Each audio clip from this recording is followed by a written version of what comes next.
Hello dear student, welcome to our channel RSD online classes. इस class में हम आपके साथ पाक्षिक मूल्यांकन में जो दिए गए असाइनमेंट हैं उसके आंसर्स जो है और छत्तीसगढ़ माध्यमिक शिक्षा मंडल द्वारा दिए गए असाइनमेंट के सॉल्यूशन, ये सब आपके साथ उनके असाइनमेंट के आंसर्स के सॉल्यूशन हम आपके साथ शेयर करते हैं।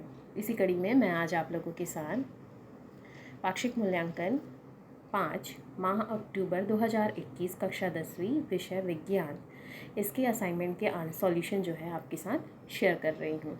और आप सभी से रिक्वेस्ट है कि जिन लोगों ने भी अभी तक हमारा चैनल सब्सक्राइब नहीं किया है, प्लीज़ हमारे चैनल को ज़्यादा से ज़्यादा सब्सक्राइब करते रहिए।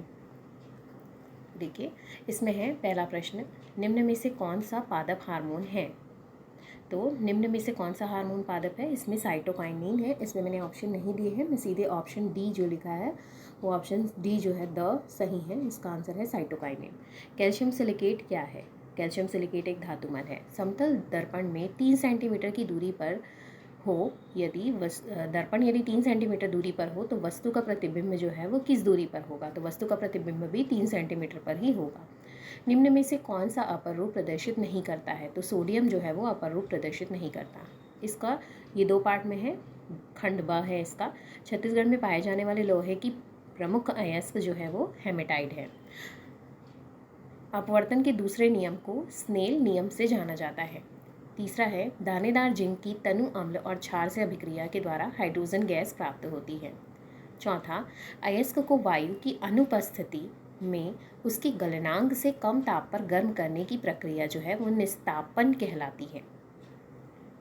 प्रश्न दूसरा कहता है आपका, एक तंत्रिका कोशिका का नामांकित चित्र बनाइए। तो तंत्रिका कोशिका के नामांकित चित्र में यहाँ पर आपको चित्र दिया हुआ है, आप इसको यहाँ से नोट कर सकते हैं, जिसमें लिखा हुआ है ऊपर जो ये बना हुआ है, यहाँ पे जो लिखा है इसको कहते हैं डेंड्राइट। ठीक है, ये वाला जो पोर्शन है यहाँ पे मैंने शो नहीं किया, ये डेंड्रॉन्स हैं, मतलब इसको डेंड्रॉन्स कहते हैं, और ये जो निकले हुए होते हैं उसको हम मिलते हैं डेंड्राइट्स। अब ये है नाभिक और नीचे है आपका श्वान कोशिकाएं, और नीचे जो जैसे लाइन आ रही है उसे हम कहते हैं तंत्रिकाक्ष। जो ये वाला पोर्शन है जो डेंड्रॉइड से निकल के नीचे जा रहा है उस पूरे पोर्शन को हम कहते हैं एक्सॉन। ठीक, ये पेशी ऊतक से किसी अन्य पेशी ऊतक से जुड़ा हुआ होता है, जिसके द्वारा ये जुड़ा हुआ होता है उसे कहते हैं साइनेप्स। अगला प्रश्न है आपका प्रश्न 3, रासायनिक समीकरण के लिए संतुलित समीकरण दीजिए। जैसा पहला, सोडियम की ऑक्सीजन से क्रिया, तो सोडियम की ऑक्सीजन से क्रिया कराने पर सोडियम ऑक्साइड का निर्माण होता है। जैसे 4Na सोडियम का फॉर्मूला है, प्लस O2 के साथ यानी ऑक्सीजन के साथ रिएक्शन हो रही है तो यहाँ पे बनता है सोडियम ऑक्साइड Na2O। दूसरा प्रश्न है, कैल्शियम कार्बोनेट को गर्म करने पर अभिक्रिया कैसे प्रदर्शित होगी? तो कैल्शियम कार्बोनेट का फॉर्मूला है CaCO3, उसे हम गर्म करते हैं तो हमें मिलता है CaO, जिसे हम कहते हैं कैल्शियम ऑक्साइड, जिसे कहते हैं अनबुझा चूना, प्लस CO2 यानी कार्बन डाइऑक्साइड। प्रश्न चौथा है, परावर्तन क्या है? परावर्तन का नियम लिखिए। परावर्तन क्या है? परावर्तन का किसी सतह से टकराकर वापस लौट आना प्रकाश का परावर्तन कहलाता है। इसका नियम क्या कहता है कि आपतन कोण तथा परावर्तन कोण का मान सदैव बराबर होता है, अर्थात del I is equal to del R, incident radiation और जो है वो रिफ्लेक्टेड रेडिएशन। दूसरा है, आपतित किरण, परावर्तित किरण तथा अभिलंब तीनों एक ही तल में होते हैं। प्रश्न पांचवा और छठवा, जिस पर 3 अंक आवंटित है। प्रश्न पांचवा है, अधातु और धातु के भौतिक गुणों के आधार पर तुलना कीजिए। तो अधातु क्या होता है कि पारे को छोड़ करके सभी धातुएं जो होती हैं वो ठोस अवस्था में होती हैं, जबकि अधातुएं ठोस, द्रव और गैस तीनों अवस्थाओं में पाई जाती हैं।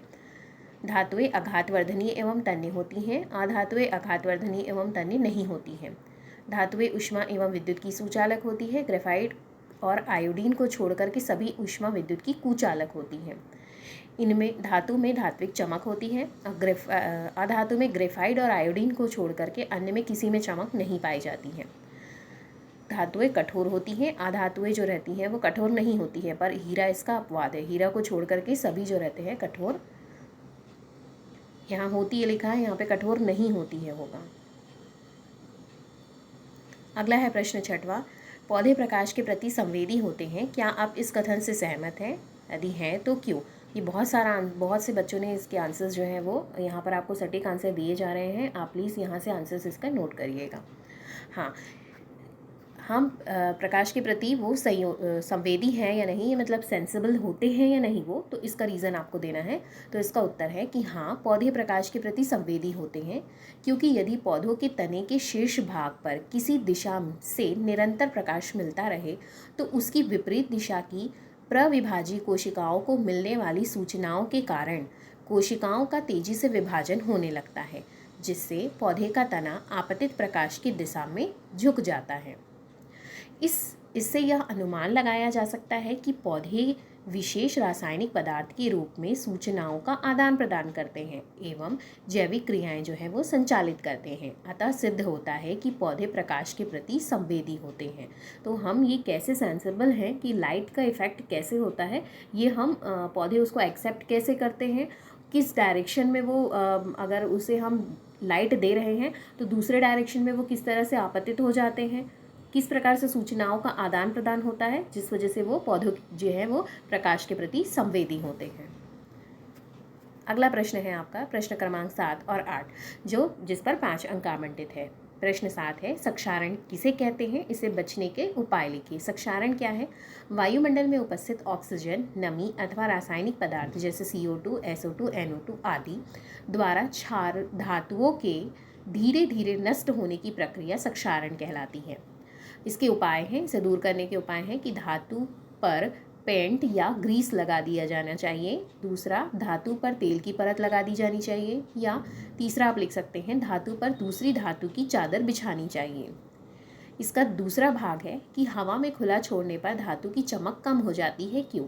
उदाहरण है हवा में खुला, इसका उत्तर है हवा में यदि हम उसे खुला छोड़ देते हैं तो उस पर ऑक्साइड की परत जमने लग जाती है, जिससे उसकी चमक जो है वो कम हो जाती है। प्रश्न 8वां, आपको कोई तत्व दिया है, आप कैसे पहचानेंगे कि वो धातु है या अधातु? तो देखिए, जो आपने धातु और अधातु के भौतिक गुण में जो अंतर लिखा है, ठीक है, वही आप इसमें भी लिख सकते हैं, क्योंकि ये अंतर ही पूछ रहा है कि आप कैसे पहचानेंगे कि कोई धातु है या अधातु। तो वही आप इसमें भी नोट कर सकते हैं, कोई भी 3 अंतर आप लिख सकते हैं। अगर आप यहाँ से नोट करना चाहते हैं तो दोबारा इसे लिख लीजिए कि इसका घनत्व क्या है, कि धातु जो होते हैं उच्च घनत्व वाले होते हैं, यानी साधारण ताप पर ये ठोस होते हैं, जबकि अधातु होते हैं वो साधारण ताप पर ठोस, द्रव और गैस तीनों अवस्था में पाए जाते हैं। आघातवर्धनी और तन्य, इसका पहले भी मैंने बताया कि धातुएं आघातवर्धनी और तन्य होती हैं, मतलब इसे पीट करके उसकी पतली चादर बनाई जा सकती है, जबकि अधातु जो रहते हैं वो ना तो तन्य होते हैं और ना ही आघातवर्धनी होते हैं। ऊष्मा और विद्युत के प्रति चालकता, तो धातुएं ऊष्मा और विद्युत के प्रति चालकता प्रदर्शित करती हैं, यानी कि वो सुचालक होती हैं, जबकि अधातु जिसमें लेड को छोड़कर यानी Pb को छोड़कर के शेष सभी ऊष्मा और विद्युत के प्रति कुचालक होते हैं। इसका दूसरा प्रश्न कहता है, उपधातु किसे कहते हैं, कोई 2 उदाहरण दीजिए। तो उत्तर है इसका, कुछ तत्व ऐसे होते हैं जिनमें धातु और अधातु दोनों के गुण पाए जाते हैं, तो ये उपधातु कहलाते हैं। उदाहरण है बोरॉन, सिलिकॉन और जर्मेनियम। तो इसी के साथ आपका असाइनमेंट का आंसर जो है वो कंप्लीट होता है। अगर आप हमारे चैनल पर नए हैं तो हमारे चैनल को सब्सक्राइब करिए। यदि आपको हमारा ये चैनल पसंद आता है तो प्लीज़ हमारे चैनल को एक लाइक करिए और ज़्यादा से ज़्यादा अपने ग्रुप में शेयर करते रहिए, ताकि आने वाले वीडियोज़ आपको जल्द से जल्द प्राप्त होते रहें। इसके अलावा आपको सटीक उत्तर जो है वो हमारे चैनल पर हमारे जितने भी असाइनमेंट है उस पर मिलता रहेगा। Thank you so much.